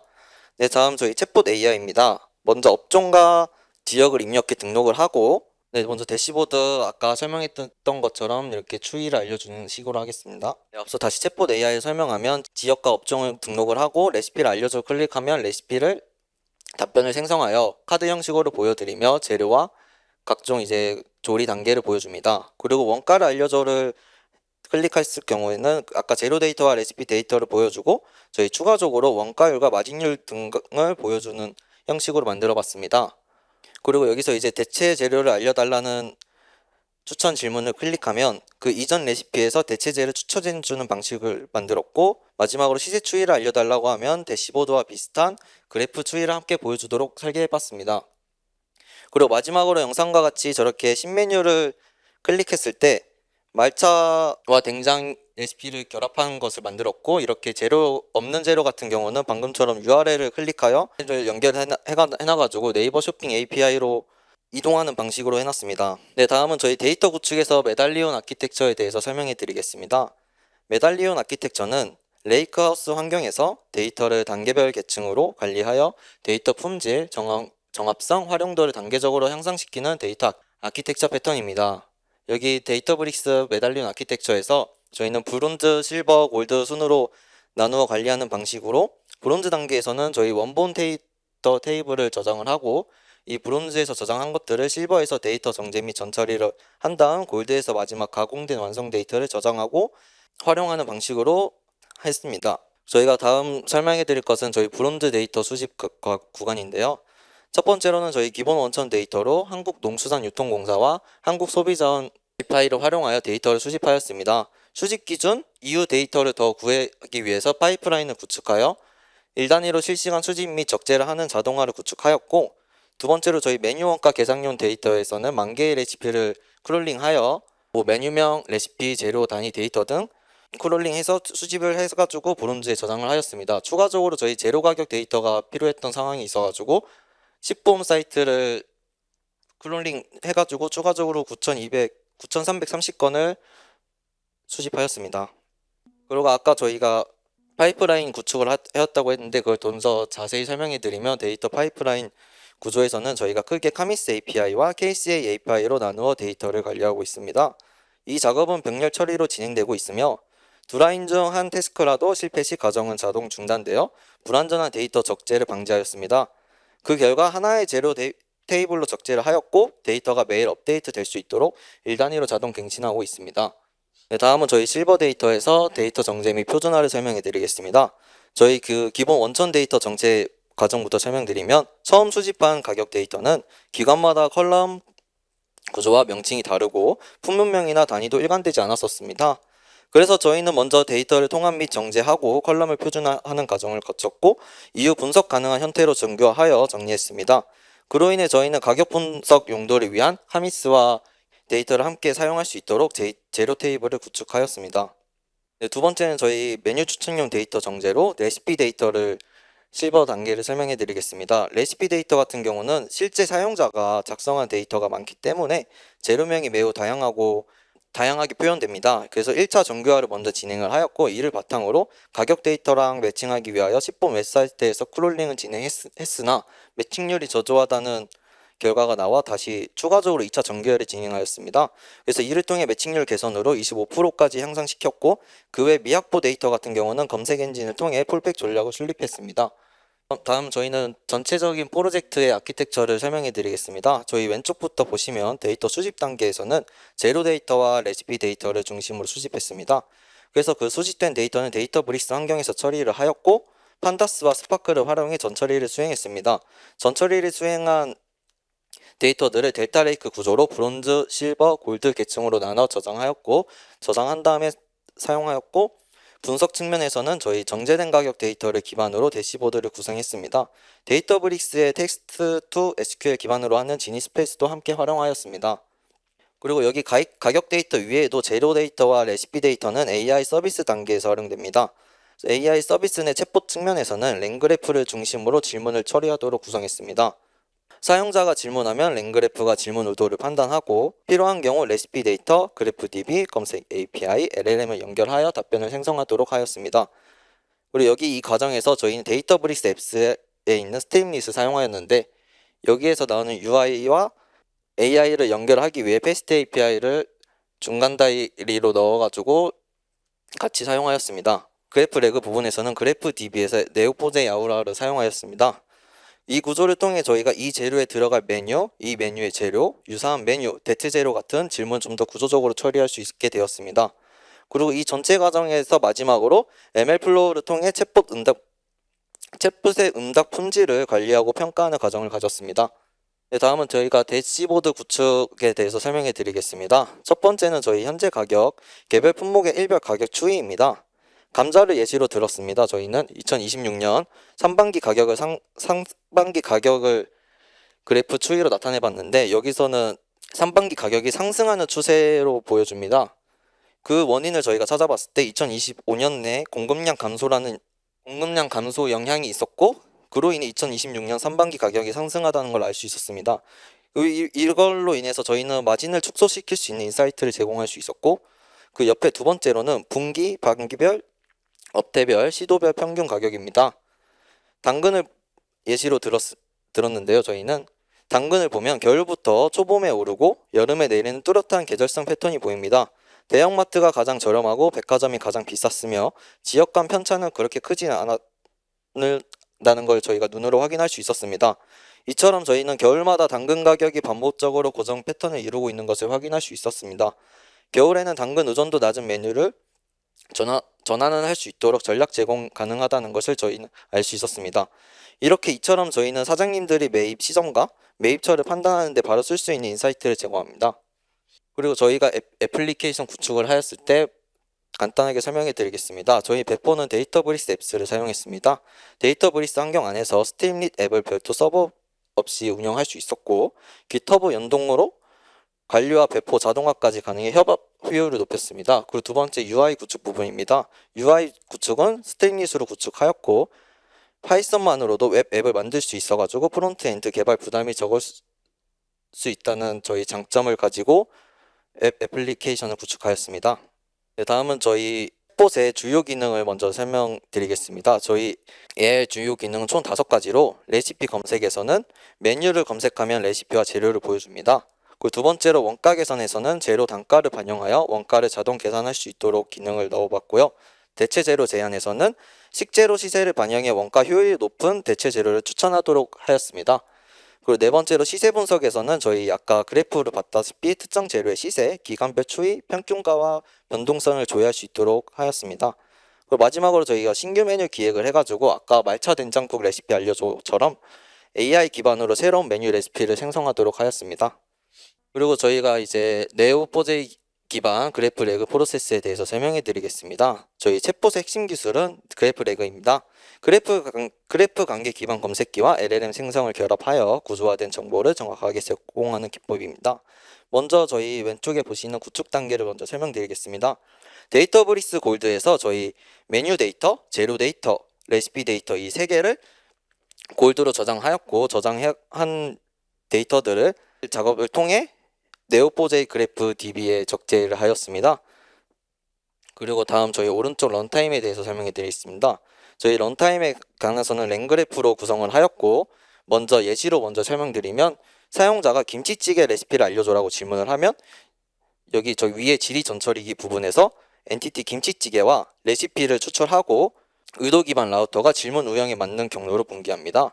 그리고 레시피 요청이면 그냥 멀티쿼리 리트리브를 거쳐 옆에 있는 바로 사이퍼 지리 결과 검색기가 그래프를 순회의 정보를 가져오고, 김치찌개 레시피 말고도 이제 가격 동향에 대한 질문이면 지니 스페이스 경로로 우회를 하여 자연어를 SQL로 변환해 데이터를 조회하도록 하였습니다. 모든 거를 다 조회를 하면 마지막으로 저희가 GPT 5.4 미니를 통해 보고서 생성기 부분에서 최종 답변을 만들어내도록 구조를 짜봤습니다. 네, 저희가 이제 아키텍처 선정 부분에서 왜 레그가 아닌 그래프 레그를 선택했는지 말씀드리겠습니다. 표를 보시면 저희는 일반 레그 부분에서 일반 레그는 문서를 인베딩 유사도 검색 중심이라 환각 위험이 그래프 레그에 비해 상대적으로 높다고 생각했습니다. 그래서 반면 그래프 레그 같은 경우는 엔티티 관계 그래프를 탐색하기 때문에 관계를 따라 연결 추론이 가능하고 실제 관계는 근거함으로 환각 위험이 낮다고 판단하였습니다. 그로 인해 저희 데이터는 본질적으로 메뉴 재료 간의 관계입니다. 이 메뉴에 어떤 재료가 들어가고 그 재료 가격이 어떻게 변했는가를 연결해서 추론해야 되는 상황이기 때문에 그래프 레그를 택하였습니다. 그래프 DB에 짧게 설명하겠습니다. 저희는 네오포제 야우라를 사용하였는데요. 네오포제 야우라 같은 경우는 저희 설치 없이 사용 가능한 서비스로 사이퍼 쿼리 기반 관계 조회를 통해 계층형 구조를 탐색을 합니다. 이 과정에서 저기 두 개의 사진과 같이 시각화 장면도 제공하여 저희가 네오포제 야우라를 채택하였습니다. 실제 활용 예시 두 가지를 보여드리면 왼쪽에 있는 재료 기준 탐색으로 저희 돼지고기와 컨테이너스 관계로 연결된 레시피를 조회를 하면 특정 재료를 기반으로 한 메뉴 추천이 가능합니다. 두 번째로 오른쪽에서는 첫 번째와 반대로 메뉴 기준 탐색입니다. 반대로 제육볶음과 연결된 재료들을 조회를 하면 특정 메뉴의 구성 재료를 한 번에 확인할 수 있었습니다. 이로 인해 대용량 데이터를 그래프 형식으로 효율적이게 처리할 수 있도록 하였습니다. 네, 저희가 이제 LLM 모델 선정에서 왜 챗GPT 5.4 미니를 채택했냐를 설명드리겠습니다. 저희는 총 6가지 모델을 비교하였습니다. 그 중에서 먼저 속도, 답변 품질, 비용을 먼저 제일 중요하게 보았고 그 중에서 옆에 평가 기준대로 저희끼리 속도, 답변 품질, 비용을 각각 체크를 해서 합산한 점수를 내보았고 그 중에서 8점이 나온 것들은 T5.4 나노랑 미니, 라마가 나왔는데 라마나 GPT 5.4 나노 같은 경우는 답변 품질이 낮다는 것을 보여줬기 때문에 저희 최종적으로 챗GPT 5.4 미니를 사용하였습니다. 그리고 GPT 5.4 미니 같은 경우는 데이터브릭스와의 연계하고 응답 속도, 품질, 비용 등을 고려를 추가적으로 더 하였습니다. 그리고 저희 검색 품질을 높이기 위한 리트리버 전략입니다. 리트리버란 질문과 가장 관련 있는 정보를 찾아오는 구성 요소라고 생각하였습니다. 리트리버에는 단일 쿼리와 멀티 쿼리 리트리버가 있는데 단일 쿼리 리트리버 같은 경우에는 사용자 질문을 그대로 한 번에 받아서 엔티티를 추출합니다. 하지만 여기서 줄임말이나 오타가 있으면 매칭을 실패를 하고 의도를 놓치기 쉬우며 키워드 관리 부담이 크다는 점이 있습니다. 그래서 저희 팀은 멀티 쿼리 리트리버를 채택하게 되었습니다. 멀티 쿼리 리트리버 같은 경우에는 LLM이 질문을 3가지 관점으로 재해석합니다.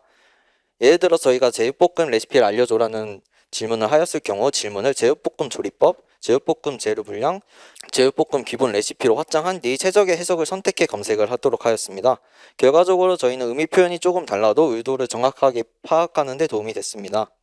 다음은 저희 지니스페이스를 사용하여 지니스페이스 평가 중에 하나의 벤치마크를 설명드리겠습니다. 저희는 지니스페이스를 챗봇의 가격 조회 엔진으로 활용하는데 지니가 사용자 질문을 정확한 SQL로 변환하는지에 대해서 검증해야 했습니다.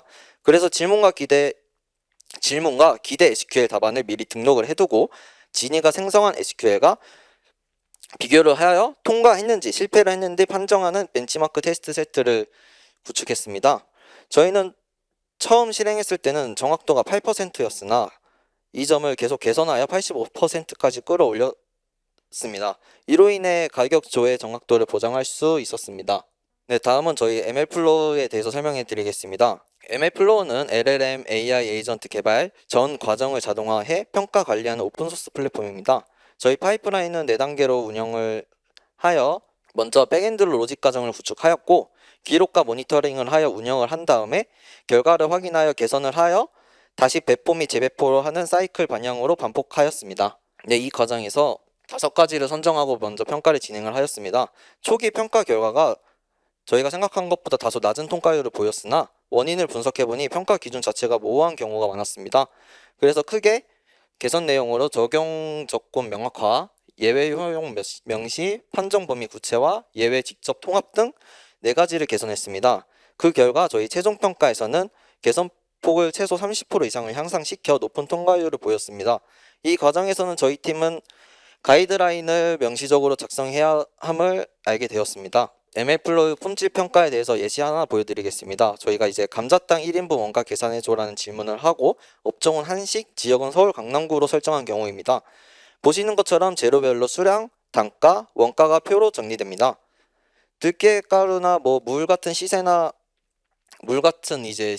사용량이 확인되지 않는 재료는 추정하지 않고 미확인으로 명시하도록 하였습니다. 조리 순서까지 제공한 뒤 마지막에 판매가 7,400원, 예상원가 2,195원, 예상 마진율 70%라는 결론과 함께 강남구는 임대료가 높으니 판매가를 더 높게 잡아 마진을 확보하라는 지역 맞춤 조언까지 제시합니다. 여기 밑에 평가 부분을 보면 저희 5가지 평가 기준은 다 통과하는 면을 보여줍니다. 네, 저희 주요 성과 및 기대 효과를 설명하기 앞서 먼저 저희 구현을 했던 바바삭 웹 애플리케이션을 먼저 보여드리겠습니다. 네, 이게 먼저 저희 바바삭 웹 애플리케이션 구축한 장면인데요. 먼저 홈 화면입니다. 이건 여기 최근 식재료 시세 요약을 통해 실시간으로 오르는 데이터와 내리는 데이터를 볼 수 있으며 이걸 통해 오늘의 브리핑을 구축해봤고요. 오늘의 브리핑을 통해 저희 사용자들은 시세 요약을 손쉽게 볼 수 있도록 하였습니다. 저희 먼저 챗봇을 설명드리겠습니다. 아까 여기 업종 한식, 중식, 일식 등 이걸 등록하고 지역은 서울 강남구로 해도 되고 부산 해운대로 해도 되는데 지역별로 가격이 다르기 때문에 보편적인 서울 강남구로 해보겠습니다. 서울 강남구로 치고 등록을 합니다. 여기 밑에 있는 채팅을 통해서 물어봐도 되지만 저희는 추천 질문을 통해 여쭤보겠습니다. 여기 추천 질문에 제육볶음 레시피를 알려줘라고 치면 혼자 질문을 하고 답변을 생성하는 과정을 생깁니다. 제육볶음 레시피 알려줘라는 질문을 쳤을 때 답변을 생성하는데 여기서 이제 저희가 카드 3개로 UI를 볼 수 있게 해놨고 이거는 만개의 레시피 기준 추천수와 조회수 기반으로 탑3를 보여주도록 했고 제육볶음 겹치는 부분 안 보이겠습니다. 제육볶음을 눌렀을 때 재료와 같이 2인분 초급 30분 이내에 만들 수 있다는 설명과 함께 재료 부분이 나오고 재료의 수량을 보여주는 그래프입니다. 표입니다.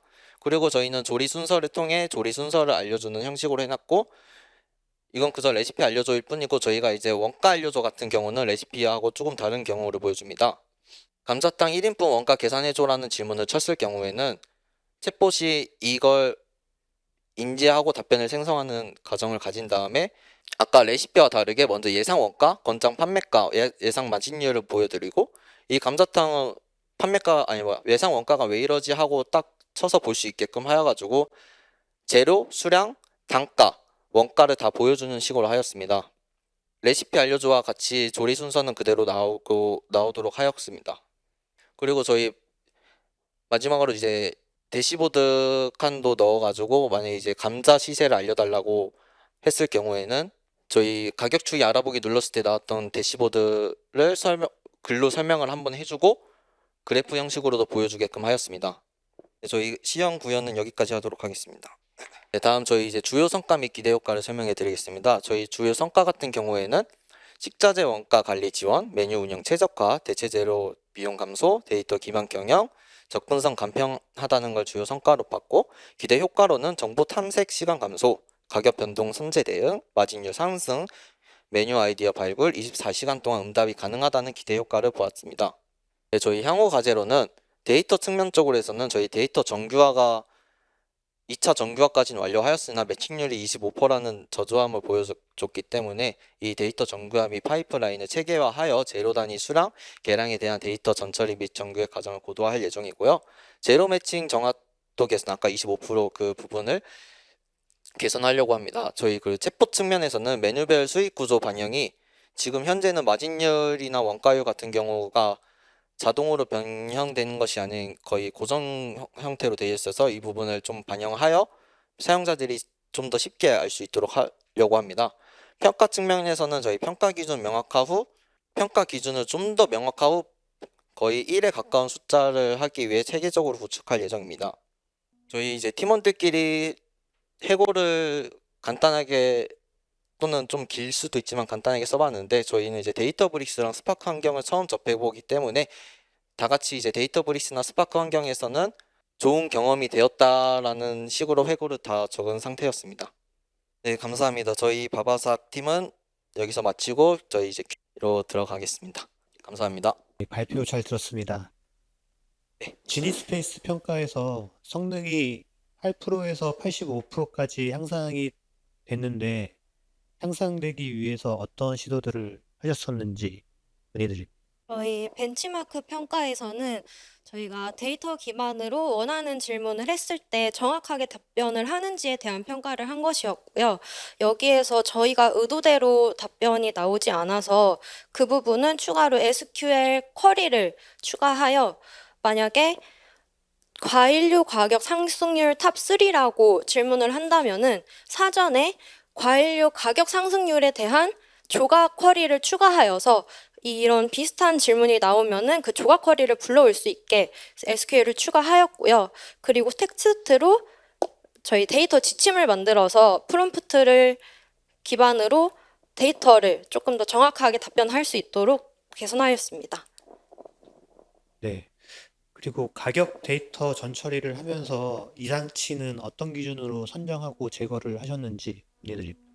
가격 데이터의 이상치에 대해서는 저희가 공공 데이터와 외부의 쇼핑 엔진에 대한 데이터를 불러온 거기 때문에 대부분 정확한 데이터를 갖고 오긴 하였습니다.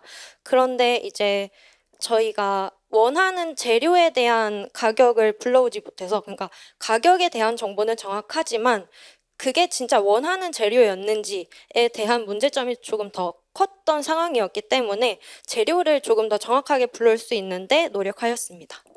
그럼 따로 제거를 한 건 없네요. 그냥 불러온 데이터를 선별해서 잘 이제 가져오는 거였고 딱히 뭐 제거를 하는 건 없었는데요. 가격에 대한 이상치는 처음부터 저희가 정확한 데이터, 매칭된 데이터를 갖고 왔기 때문에 그 재료명에 대한 결측치나 이상치를 제거하였지 그 가격적인 부분에 대해서는 큰 문제점이 없었습니다.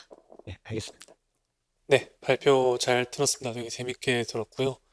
보면서 이제 중간중간에 이제 그 왜 쓰셨는지 이런 부분들 말씀 주셨던 부분들 되게 좋았는데요. 그 중에 하나로 이제 벡터 DB 대신에 그래프 레그를 쓰셨다는 얘기를 주셨어요. 근데 그래프 레그를 쓴다고 할 때 결국 이제 다단계에 대한 관계 추론 이런 부분들이 중요해서 썼다고 말씀을 주셨는데 실제로 그 차이가 챗봇을 쓰실 때 답변의 품질에서 나타난 사례가 있었다고 하면 어떤 것인지 궁금합니다. 이 부분에 대해서는 저희가 관계에 대한 데이터 기반 답변을 굉장히 중요시했던 부분인데요. 예를 들어 랭체인이나 그냥 보통 레그를 사용하면은 좀 LLM 기반으로 유출을 한다거나 아니면 인베딩 과정을 거쳐 유사도를 검색을 하였는데 저희는 그래프 레그를 사용하다 보니까 정확히 저희가 갖고 있는 데이터에 기반을 하여서 정확도를 조금 향상했던 점이 있는 것 같습니다.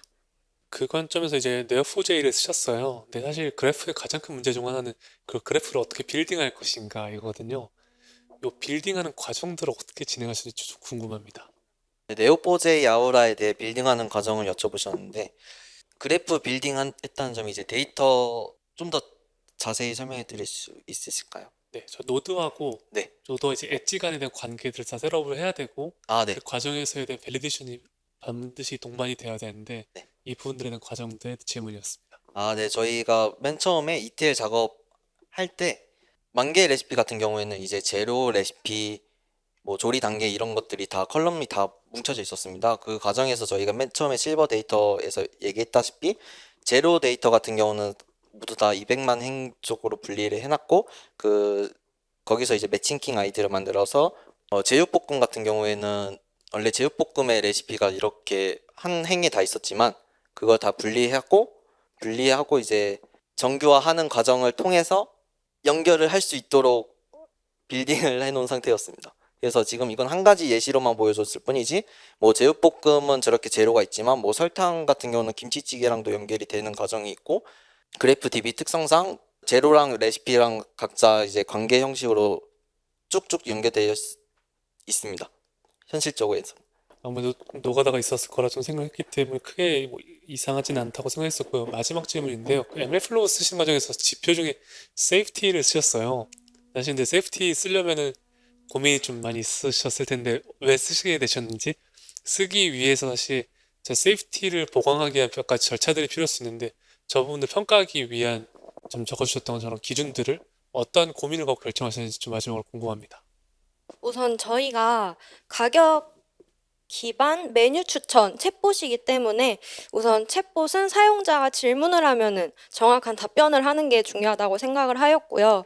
저희는 딱 정해진 범위 내에서 질문을 하여야 했기 때문에 안정성에 대해서 기준을 추가하였습니다.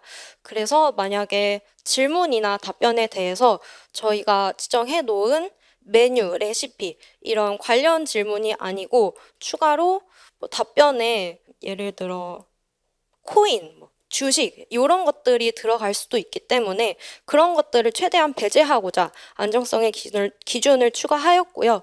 그 외의 기준 같은 경우는 최대한 그 범위 안에서 정확하게 답변을 제시할 수 있도록 기준을 선정하게 되었습니다. 네, 알겠습니다. 실제로 말씀 주셨던 것처럼 저런 해당 케이스, 세이프티 같은 케이스는 얼라이먼트 프로블럼 고치는 케이스이다 보니까 말씀 주셨던 루브릭에 대한 명확한 기준이 있어야 돼서 어떻게 하셨는지 궁금했습니다. 네, 답변 감사합니다. 감사합니다. 네, 발표 너무 잘 들었습니다. 앞에서 좋은 말씀 많이 해주셔서 저도 질문을 드리고 싶은데요. 20페이지를 한번 보여주시면 이제 퍼포먼스를 높이기 위해서 쿼리 리라이팅을 멀티 쿼리로 만드셨는데 저 오른쪽에 보게 되면 예를 들어서 세 가지 쿼리를 만들고 최적 선택을 했다고 하셨거든요. 그러면 최적 선택을 하는 기준은 어떤 건가요? 네, 최적 선택 기준은 저희 멀티쿼리 리트리버 전에 그 여기 프로세스 부분 보면 저희 지리 전처리기 구간하고 저희 에티 5.4 미니를 통해서 먼저 의도를 먼저 파악을 하였고 그 의도 파악 구간에서 이 세 가지 중에서 재해석 후 이 부분은 이제 제육 레시피 알려줘 같은 부분은 이제 제육볶음 조리법을 LLM이 해주는 식으로 했습니다. LLM이 의도 먼저 파악을 하고 그다음 멀티쿼리 리트리버 식으로 먼저 세 가지 재해석을 하게끔 하였습니다. 그러면 제가 이해하기로는 세 개 쿼리 리라이팅을 하고 거기에 대한 선택도 LLM이 하는 건가요? 프롬프트 좀 작성하여가지고 먼저 실행을 하였는데 LLM이 먼저 의도 파악을 이 세 가지 의도 파악만 시키게끔 하였습니다. 프롬프트 작성에서. 보통 저희가 쿼리 리라이팅을 네. 하고 쿼리 리라이팅을 해서 검색 성능을 올리고 그 검색 성능이 결국에 RAG 결과를 좋게 하기 위함이잖아요. 맞습니다. 그러면 쿼리 리라이팅을 한다고 해서 저 세 개에 대해서 같이 뭐 워드 익스펜션으로 리트리빙을 한다는 관점에서 결국 선택을 하려면 퍼포먼스 대비 좋다는 얘기가 나와야 되잖아요. 네. 그러면 지금 일반 선택을 저 로직으로 했을 때 기존보다 더 좋은 방향의 결과가 있었나요?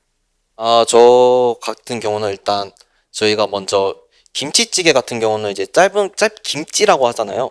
그 김치 레시피 알려달라고 하면 저희가 멀티쿼리 리트리버를 쓰지 않았을 경우는 그냥 진짜 김치라는 레시피만 찾기 위해서 해석하는 경우가 있더라고요.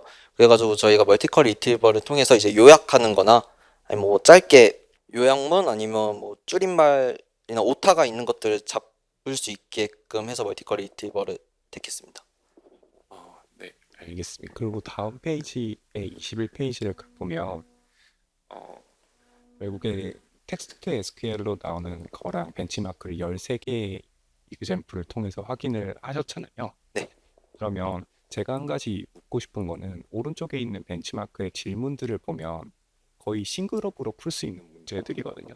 그래프 기반으로 봤을 때도.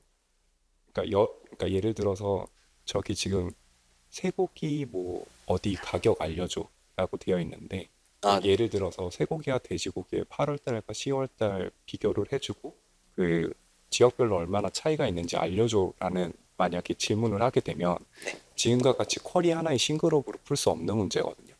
그러면 지금의 그 벤치마크를 만들 때 저렇게 만들어서 평가를 하신 어떤 흐름의 사고 과정이 있었을 텐데 그런 것들을 좀 말씀해 주시면 감사드립니다. 네, 맞습니다. 저희가 이게 보시다시피 5월 초반에 평가를 한 부분이고 계속 평가를 진행하다가 저희가 시행착오를 겪은 부분이었고 질문을 해주셔서 되게 감사하게 여겨집니다. 이 부분은 정말 말해주신 대로 굉장히 단순한 부분이기 때문에 굳이 이런 부분이 아니더라도 좀 더 고도화된 평가를 할 수 있을 거라고 저도 지금은 생각이 듭니다. 근데 이런 부분을 통해서 가장 기초적인 대답을 할 수 있도록 그런 기반을 쌓는 과정이 되었고요. 추후에 말씀해 주신 것처럼 몇 월과 몇 월을 비교해줘 라고 쿼리를 계속 고도화해 나가면서 그런 쿼리의 답변성을 이제 향상하고자 노력을 해왔습니다. 그래서 결론적으로는 지금 챗봇에서 보셨듯이 계속 다양한 질문에 대해서 답변율이 향상하였고요. 그리고 저희가 다 못 보여드린 부분이 있지만 특정 감자의 25년도와 26년의 가격을 비교해줘 라고 물으면은 그것도 그래프로 이제 다 상세하게 분석이 가능합니다. 그래서 이런 부분을 저희는 거쳐서 최종적으로는 지금 보시는 것보다 조금 더 고도화된 질문을 답변할 수 있도록 과정을 거쳐왔습니다. 감사합니다. 네, 더 추가적인 피드백이나 질문 없으시면 두 번째 발표도 이것으로 마무리하도록 하겠습니다. 수고하셨습니다. 네, 그럼 잠시 세 번째 발표 준비하도록 하겠습니다. 안녕하세요. 저희는 반도체 특성 기반 품질 불량 예측 시스템이라는 주제로 프로젝트를 진행한 팀 올인원입니다. 하이닉스 이주영 멘토님과 함께 프로젝트를 진행하였고 저희 팀원들을 표현할 수 있는 캐릭터로 정훈님, 저와 준서님, 용희님 이렇게 4명의 팀원으로 구성되어 있습니다. 발표 순서는 프로젝트 개요, 데이터 개요, EDA 및 전처리, 모델링, 분석 시스템 결론 순으로 진행하도록 하겠습니다. 2019년 A사와 T사로 납품하던 반도체에 품질 불량 이슈가 보도된 사례가 있습니다. 이와 같이 반도체 품질 검사 통과 제품 중 경계선상의 제품이 고객사로 납품될 수 있는데요. 이 경우 불량 확인까지 3에서 4개월가량의 시간이 소요됩니다. 이는 고객사로부터의 신뢰도 하락과 이어지며 막대한 영업 손실을 초래합니다. 그렇기 때문에 반도체 품질 검사 단계에서 잠재 불량 제품을 선제적으로 차단하는 것이 중요합니다. 이에 저희 프로젝트 목표로 첫째, 반도체 품질 검사 단계에서 불량 위험을 예측하는 모델을 구축하여 같은 주제로 진행하였던 하이닉스 사내 경진대회 대비 성능을 향상시키고 둘째, 불량에 크게 기여한 핵심 인자를 선별하여 공정 개선 시 우선순위 도출 및 방향성을 제시하고자 합니다. 셋째, 이렇게 나온 예측 결과를 바탕으로 품질 분석에 도움을 줄 수 있는 분석 시스템을 만들고자 하였습니다. 혹시 반도체 하면 다들 어떤 모양이 떠오르시나요? 저는 이 프로젝트를 시작할 당시에는 반도체에 대해 하나도 몰라서 그냥 칩 하나 아닌가? 라는 생각으로 시작을 했었는데요. 이 사진이 그 칩을 모아놓은 웨이퍼입니다. 한 장에 약 2천만 원에 달하며 이 안에는 반도체 칩이 약 1000개가량 존재합니다. 이 웨이퍼가 어떤 과정을 거쳐 최종 제품이 되는지 간략히 설명드리겠습니다. 제작이 완료된 웨이퍼는 이후 웨이퍼 테스트 공정으로 넘어갑니다. 이때 웨이퍼는 로트 단위로 이동하며 한 개의 로트는 25개의 웨이퍼로 구성됩니다. 웨이퍼 테스트는 전수검사로 진행되며 전기, 가열, 냉각 같은 극한의 환경에서 칩이 정상적으로 작동하는지 확인합니다. 검사를 통과한 칩은 이후 패키징 공정으로 이동합니다. 이 웨이퍼를 절단한 개별 칩을 다이라고 부르며 저희 데이터인 디램의 경우에서는 4개의 다이가 결합되어 1개의 유닛으로 패키징됩니다. 이렇게 만들어진 유닛은 다시 패키지 테스트를 거치고 최종 검사를 통과한 제품이 고객사로 납품됩니다. 고객사에서 반도체를 넘겨받으면 웨이퍼 테스트와 비슷한 검사를 거쳐 제품에 사용되기 전 반도체에 이상이 없는지 확인합니다. 저희의 목표는 이 고객사 테스트에서의 불량 발생 정도, 즉 헬스 값을 예측하는 것입니다. 웨이퍼 테스트 단계에서 미리 불량 위험이 높은 유닛을 사전에 식별하여 이후 최대 4개월이라는 누적 손실 구간을 단축하려는 것입니다. 그래서 저희 데이터의 경우 설명 변수는 다이 단위로 약 17만 개의 행입니다. 식별화된 변수 중 UFS 시리얼은 유닛과의 매핑키, 포지션은 유닛 내의 위치 정보, 런 웨이퍼 XY는 로트의 번호, 웨이퍼의 번호, 다이의 XY 좌표 변수를 포함하고 있습니다. 나머지 변수들은 반도체 지식 편향을 막기 위해 비식별화되어 있고 1087개가 존재합니다. 저희가 예측하고자 하는 종속 변수는 유닛 단위로 약 4만 개의 행으로 구성되어 있습니다. 매핑키와 헬스 값으로 구성되어 있으며 헬스 값은 0에서 1 사이의 값을 가지고 분포의 값을 확인해 보았을 때 보시는 바와 같이 70.8%가 0이고 0보다 크다 하더라도 대부분의 값이 0에 근접해 있습니다. 이를 제로 인플레티드 분포라고 합니다. 비식별화된 변수값을 웨이퍼맵으로 시각화한 자료입니다. 파란색은 낮은 값, 빨간색은 높은 값을 의미합니다. 그 결과 원의 반경에 따라 값이 바뀌는 원형 패턴이나 아니면 영역별로 값이 다른 위치 정보라고 판단되는 변수도 있었습니다. 또한 일부 변수에서는 값이 규칙적으로 반복되는 변수도 있었고 비대칭적이거나 특정 영역에 값이 집중되는 형태도 나타났습니다. 이를 통해 비식별화된 변수라도 웨이퍼 내 위치 구조를 반영하고 있다라고 판단을 했습니다. 이후 일부 전처리 단계에서 이 시각화로 얻은 인사이트를 바탕으로 전처리를 수행하였습니다. EDA 및 전처리입니다. 먼저 예측하고자 하는 y값은 0에 몰려있는 제로 인플레티드 분포임에도 불구하고 다음과 같이 1이라는 값이 존재합니다. 이를 이상치로 판단하여 두 번째로 큰 값인 0.097로 클립하여 처리하였습니다. 변수의 분산을 확인해 본 결과 다음과 같습니다. 분산의 분포가 다양하게 존재했으며 0에 가까운 칼럼이 있음을 확인하여 분산이 10의 마이너스 12승 이하인 변수는 제거하도록 하였습니다. 이후에 결측치를 확인해 보았는데요. 먼저 설명 변수의 결측치 유무 비율을 확인해 보았을 때 72개의 칼럼의 결측치가 존재했습니다. 해당 칼럼들의 결측 비율을 확인해 본 결과 그림과 같이 50% 이상의 칼럼이 존재하여 이는 제거하도록 하였습니다. 또한 10에서 30%의 결측치를 보유한 칼럼에는 해당 행의 결측 여부를 파생 변수로 추가하였습니다. 다음은 결측치 보관 방법입니다. 앞서 확인한 바와 같이 반경이나 위치에 따라 값이 다르게 나타나기 때문에 웨이퍼 내 위치마다 결측치를 처리하는 것이 정확한 방법이라 판단하였습니다. 1단계는 같은 웨이퍼 내 거리 가중 평균으로 채우고 이에 해당하지 않는 경우 해당 로트의 다이 위치별 중앙값으로 채웠습니다. 3단계는 트레인 내에서 다이 위치별 중앙값으로 처리하였습니다. 또한 웨이퍼 테스트는 온도나 전압 등의 테스트 조건을 조금씩 달리하면서 반복 측정을 하는데요. 그래서 변수 간 상관성도 확인을 해보았습니다. 왼쪽의 그림은 변수 간 상관관계를 히트맵으로 그린 건데요. 히트맵 중앙에 강조한 부분을 보시면 변수 간 상관관계가 높은 것을 확인하실 수 있습니다. 변수를 직접 확인하기 위해서 피처 웨이퍼 맵을 비교해 본 결과 오른쪽 예시와 같이 특징이 비슷한 칼럼이 존재하였습니다. 따라서 피처 간 상관이 90% 이상인 변수쌍 중 표준 편차가 큰 변수를 남기고 나머지 변수를 제거하였습니다. 식별화된 변수 중 run 웨이퍼 xy 값을 스플릿해서 웨이퍼 번호와 xy 좌표 변수로 활용하였습니다. 또한 추가로 유닛 내 위치를 알 수 있는 포지션 정보도 같이 활용하였습니다. 최종적으로 앞서 보여드린 전처리가 완료된 637개의 변수를 활용하여 모델링을 진행하였습니다. 모델링에 들어가기에 앞서 저희 x 변수는 다이 레벨, y 변수는 유닛 레벨로 이루어져 있다고 말씀드렸었는데요. 4개의 다이가 모여 유닛이 되는 구조이기 때문에 집계 처리가 필요합니다. 다이 레벨로 회귀한 후에 집계하는 방법과 유닛 레벨로 x 변수를 집계한 후에 예측하는 방법이 있습니다. 두 방법 중 우세한 방법을 확인하기 위해 전처리 단계에서의 비율이나 변인들을 한 가지씩 변경하며 실험을 진행했습니다.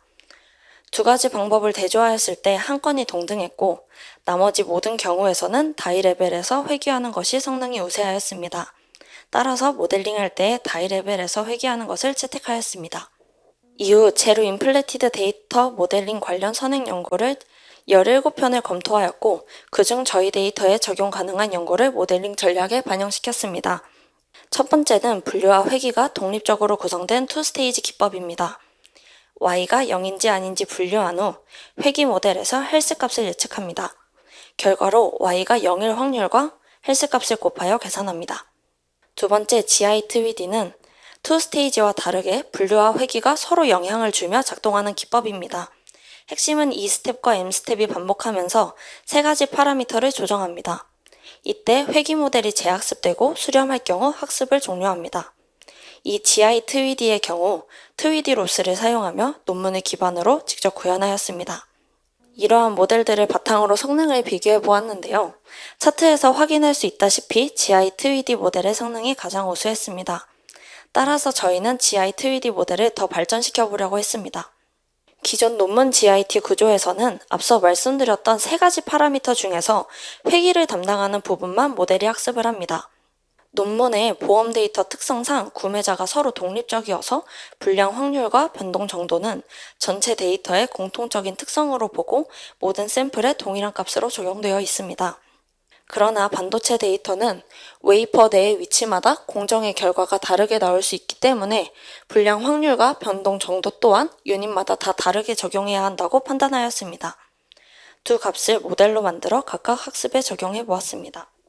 추가로 회기 후 10개 시 유닛의 타겟 값이 4개에 복사되기 때문에 4개의 다이 중 어느 다이가 문제인지 예측 결과에 반영되기 힘들 것으로 판단했습니다.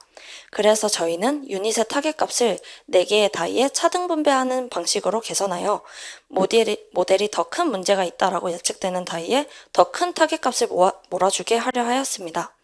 아래 표에 보시는 바와 같이 기존은 4개의 값이 복사되어 평균으로 집계를 하였고 개선 후에는 4개의 합으로 예측값이 산출되게 하였습니다. GI2ED 모델은 평균을 추정하는 구조상 Y가 0인 유닛도 작은 양수를 출력하고 Y 값이 높은 구간은 실제보다 낮게 추정하려는 경향이 있습니다. 그래서 제로클립과 아이소토닉 리그레션을 이용하여 후처리를 진행하였습니다. 제로클립으로 극히 작은 양수를 0으로 보정하고 아이소토닉 리그레션으로 높은 예측 구간의 분포를 보정해 오차가 작아지게 하였습니다. 두 후처리를 밸리데이션에 학습한 후 테스트 데이터에 적용하였습니다.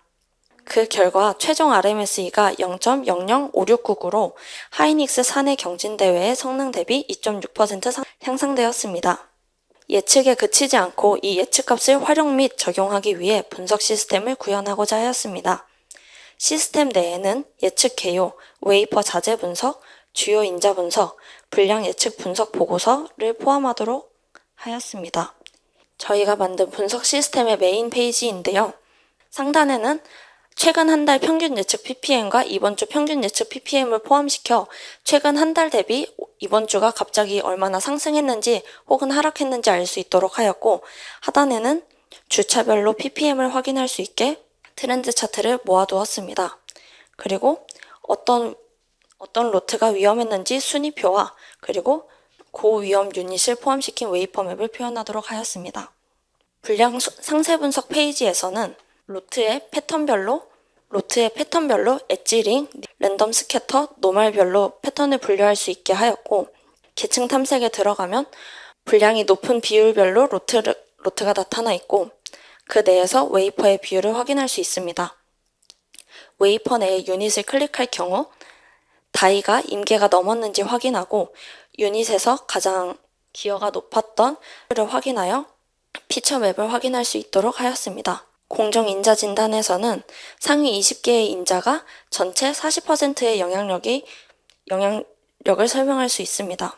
기준 탑 5개가 나타나 있고 안전하다고 생각된 유닛과 위험하다고 나타나 있는 유닛의 임계값을 보고서 공정 개선 방향을 제시할 수 있습니다. 다음은 보고서 파트입니다. 채팅에 보고서 생성을 입력하면 분석 기간을 확인할 수 있고 데이터를 스캔 후 대표 유닛을 설정할 수 있습니다.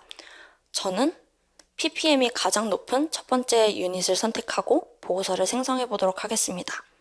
이렇게 보고서가 생성되고 채팅으로 자연어를 기반으로 보고서를 생성할 수 있습니다. 만약에 샵 영향도를 탑 5개에서 10개로 변경하고 싶다면 자연어로 입력하여 변경할 수 있고 이 상태에서 PPTX로 출력 또한 할 수 있습니다. 이상이고 다시 프로젝트 발표로 돌아가서 결론적으로 저희의 프로젝트 성과를 말씀드리겠습니다. 하이닉스 사내 대회 대비 2.6%의 성능 향상을 이루었고 해당 모델을 활용하여 웨이퍼 테스트의 주요 파라미터를 사전에 파악하여 공정 개선 방향을 제시할 수 있게 하였습니다. 품질 분석 보고서 작성 업무를 자동화하여 보고서 작성 시간을 대략 8시간에서 10분 이내로 단축시킬 수 있다고 생각했습니다. 기대 효과로는 품질 예측을 통한 불량 자재의 손실 구간 단축으로 수십억 원의 영업이익을 개선할 수 있을 것이며 AI 기반 분량 분석 인사이트를 제공합니다. 이를 통해 제작된 대시보드는 의사결정 속도를 향상시킬 것으로 전망됩니다. 프로젝트를 진행하면서 배운 점 및 아쉬운 점입니다. 프로젝트를 진행하면서 배운 적은 실무에서도 접하기 어려운 제로 인플레티드 분포 데이터를 직접 다뤄보았다는 것입니다. 또한 반도체 도메인 학습과 데이터 특성 간 연결을 통하여 데이터 해석 역량을 향상시킬 수 있었습니다. 아쉬운 점으로는 변수가 비식별화로 되어 있어 의미 파악이 제한되었다는 점입니다. 그로 인해 결과를 직접적인 공정 원인으로 연결하기 어려웠던 것이 아쉬운 점입니다.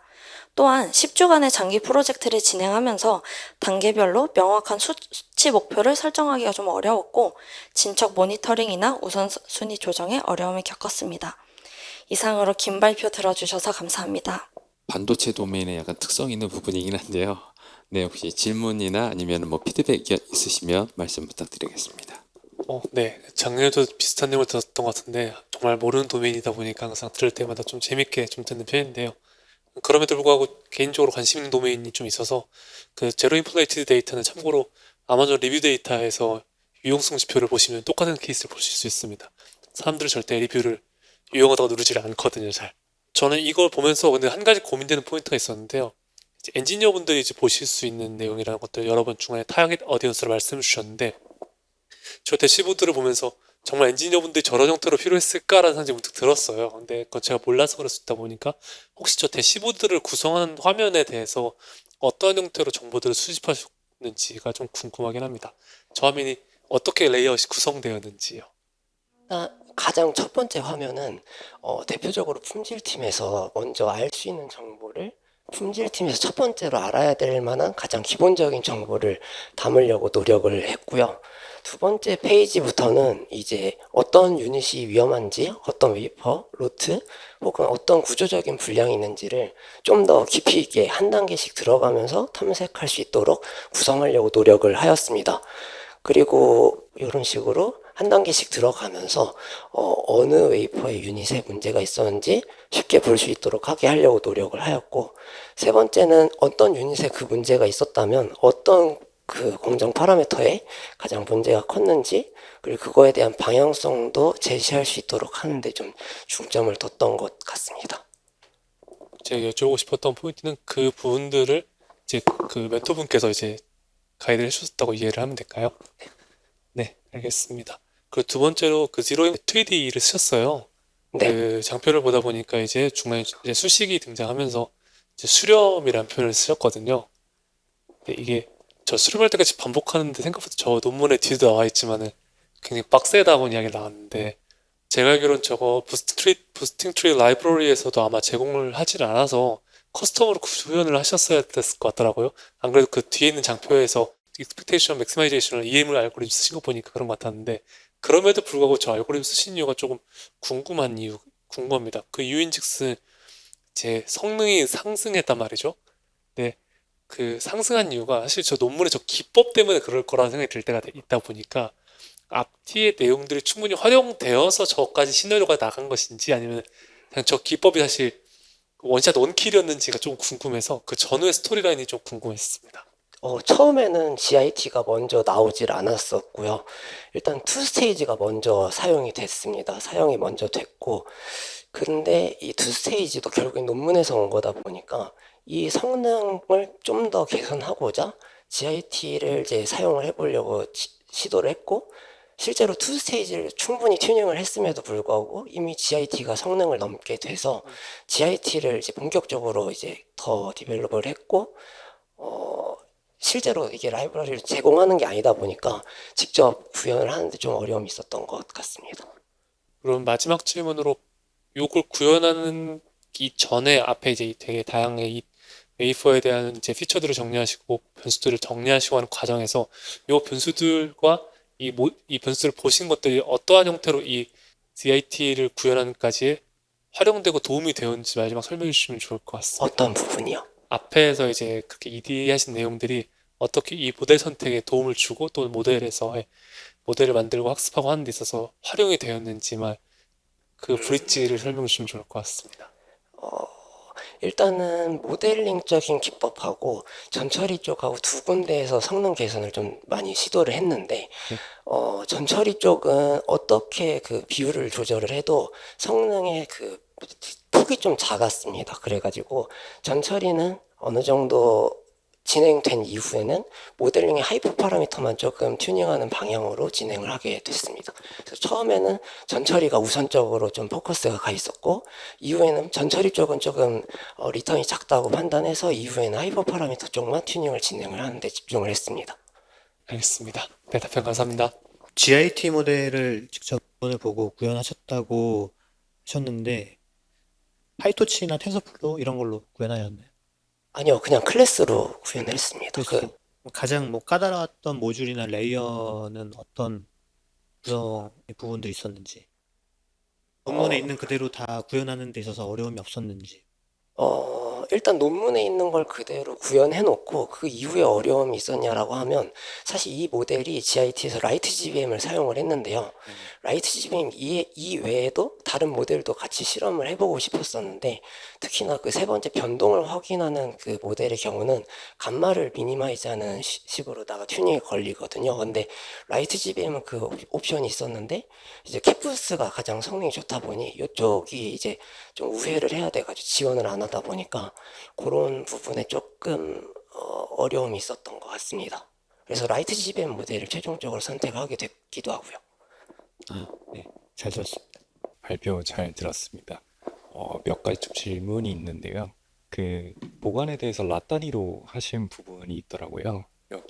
대부분 뭐 예를 들어서 아까 테스트한 것들이 X1부터 그게 뭔지는 모르겠지만, 예를 들어서 EDS 테스트를 했다고 하면 거의 비슷한 값들이 나올 확률이 있잖아요. 라 단위로 하게 되면 실제로 공정에 대한 레시피들이 전부 라 단위로 돌아가기 때문에. 그러면 지금 라 단위로 얘를 만약에 이렇게 임퓨테이션을 하게 되면 실제로 지금 X로 들어간 것들은 웨이퍼 단위에 있는 번호들이나 이런 것들도 있거든요. 그러면 거의 라 단위로 이거를 해석을 한다는 관점이 맞을까요? 그러니까 그러면 좀 다른 질문으로 갔을 때 트레인 테스트를 나눌 때 그러면 라 단위로 스플릿을 한 게 맞는 거죠?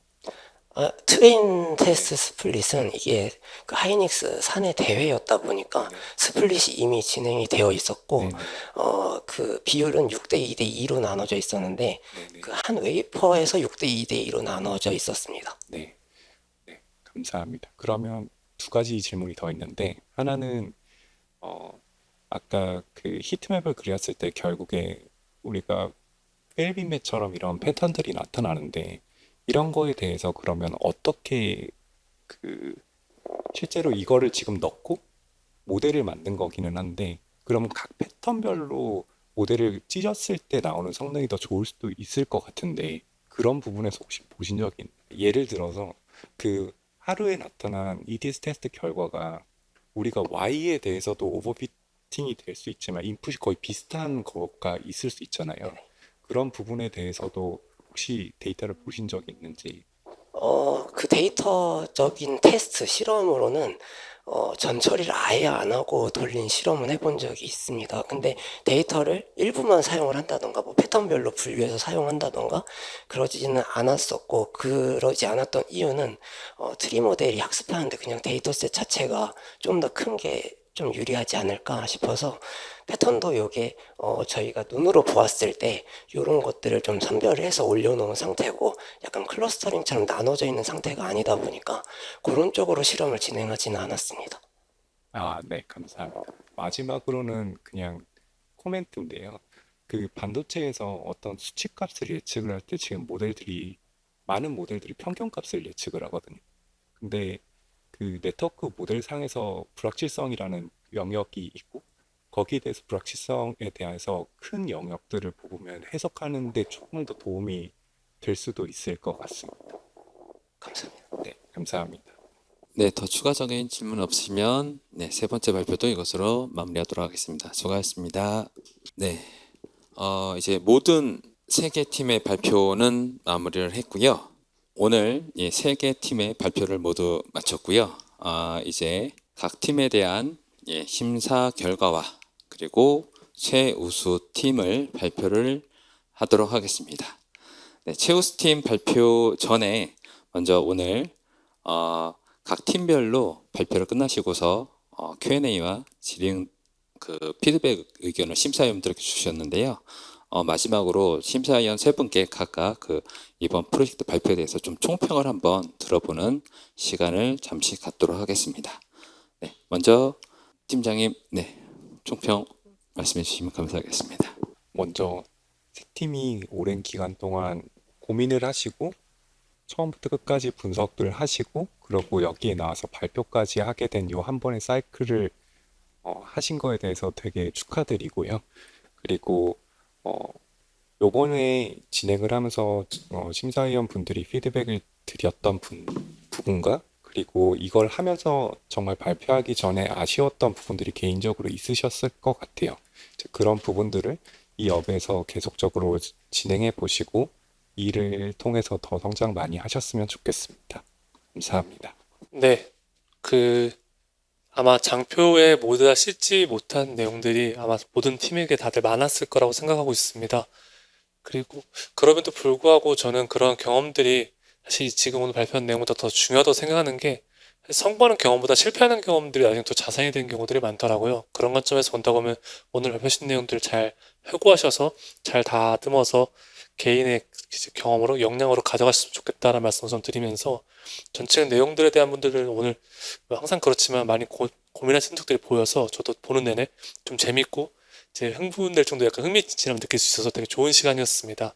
네, 그럼에도 불구하고 사실 저희가 하는 이 모든 것들이 어떤 회사가 미션이나 비전을 달성해 나가는 이야기 관점에서 어떤 이야기 하나를 되게 재밌는 이야기를 하나 꽂아놓는 과정이라고 생각을 해요.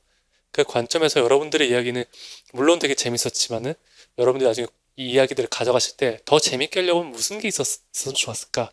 그리고 이야기를 자연스럽게 넣었는데 사람들이 눈치 못 채고 되게 자연스럽게 그 다음 이야기 넘어갈 수 있을까를 고민해 주신다고 하면은 지금의 내용들이 조금 더 좋은 결실로 여러분들에게 갈 것이라고 생각하면서 오늘 발표 정말 수고 많으셨습니다. 시간인데 오늘 발표하신 내용들을 보면은 생각보다 결과가 너무 좋아서 좀 놀라기도 했습니다. 그리고 단순히 데이터 분석해서 모델링하고 성능 내는 것에 그치지 않고 데이터를 좀 더 이해하고 데이터의 본질을 파악하려고 하는 부분들이 보여서 그런 부분들이 되게 좋게 느껴졌고요. 그리고 실제 필드에서 데이터 분석이나 AI 개발을 하면은 항상 문제점에 봉착을 하게 되는데 그런 문제점들을 잘 이렇게 파악하고 고민을 많이 해서 다양한 방법으로 이렇게 풀어 나가려고 하는 그런 자세들도 보여서 그런 부분도 좋았고 이렇게 한번 해보신 경험을 토대로 해서 다음에 어떤 과제를 하시더라도 많은 도움이 될 것으로 생각이 됩니다. 고생 많으셨습니다. 예, 다시 한번 오늘 긴 시간 동안 심사에 참여해 주신 우리 심사위원 세 분께 감사의 말씀 드리도록 하겠습니다. 네, 이제 말씀드린 것처럼 마지막 최우수팀 발표를 하도록 하겠습니다. 빅데이터 분석가 과정 10기 최우수상, 최우수상에게는 상장과 최우수상 판넬을 수여하도록 하겠습니다. 2026년 SK 플래닛 K 디지털 빅데이터 분석 과정 10기 최우수상은 반도체 특성 기반 품질 분량 예측 시스템을 발표해 주신 유성은, 윤준선, 이정훈, 조용인 님이십니다. 박수 부탁드립니다. 네 분은 앞으로 나와 주시기 바라겠습니다. 시상에서는 SK 플래닛 오진철 부장님께서 수고를 해 주시겠습니다. 이렇게. 빅데이터 분석 과정 10기 최우수상 SK 플래닛 T 아카데미에서 진행한 K 디지털 트레이닝 빅데이터 분석 과정 10기 과정에 기업 매치 팀 프로젝트 우수팀으로 선정되어 이 상을 드립니다. 2026년 6월 11일 SK 플래닛 대표이사 유재욱 대독.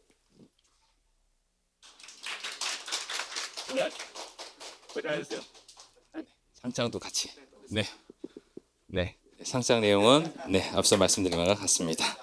축하드립니다. 저기 같이 한번 조금 오늘 세 팀 중에 한 팀이 뭐 최우수 팀으로 선정되셨지만은 앞서 심사위원들께서 말씀해 주셨던 것처럼 세 팀 모두 다 짧은 시간 동안에 좋은 성과를 내주셔서 그 노고에 깊은 감사의 말씀을 드리도록 하겠습니다. 네, 수고하셨습니다. 이 빅데이터 분석 과정은 제가 처음 말씀드린 것처럼 대략 한 6개월 정도의 진행을 하면서 앞에 3개월은 기본적인 교육, 그리고 뒤에 3개월 부분은 이제 프로젝트를 진행을 했는데요. 오늘 그 프로젝트를 발표하는 자리를 가졌습니다. 네, 이것으로 빅데이터 분석 과정 10기 프로젝트 발표회를 모두 마치도록 하겠습니다. 모두 고생하셨고 오늘 수료하시는 여러분들께도 기쁜 감사와 박수를 드리도록 하겠습니다. 감사합니다.